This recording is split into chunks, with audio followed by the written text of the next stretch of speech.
In all my years of discussions with Muslims, I have never had an answer to the question, why do you direct your worship to a pagan stone 5 times a day? Usually they just restate the obvious by simply restating what they are doing. We don't worship a pagan stone, we just direct our worship to the stone. Or they just say, Allah said so, or Muhammad did it. None of these are justifications. They are just restating what they are doing.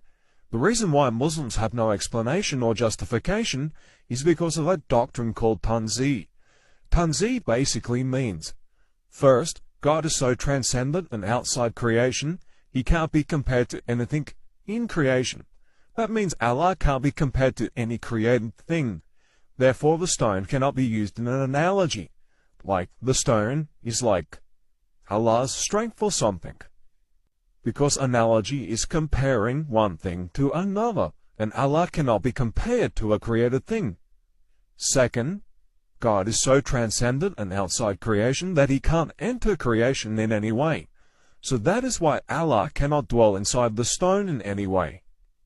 At this point, it becomes obvious that Muslims are directing their worship towards a creature, a created thing with no explanation or justification.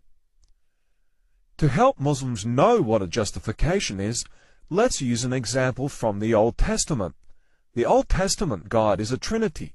This means God generates His Word eternally, and God emits His Spirit eternally by procession. These two eternal hypostatic properties enter creation and interact with it. Unlike the Islamic God who is limited, this God is omnipresent.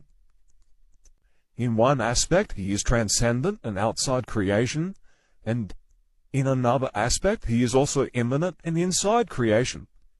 Because God is at work in creation, his energies are also infused throughout all creation. Therefore, created things in one aspect can have a likeness with God and can reveal a certain level of knowledge of him, while in another aspect, he remains transcendent and unknowable. First, this entering creation and infusing it with his energies and divine rays is why God can give the Israelites instructions on how to build an ark that has some likeness to the ark in heaven, which represents God's throne. In this case, there is a justification for the use of analogy or icons in worship. Secondly, and most importantly, God can dwell in creation in a unique way. And because God dwelt in the ark in a unique way, it was only logical for the Israelites to direct their worship towards the ark, because God is dwelling there. Now, this explanation does not outright prove that the Old Testament is true, but it shows that ancient Israel had a justification. And this, dear Muslims, is what is now being asked of you.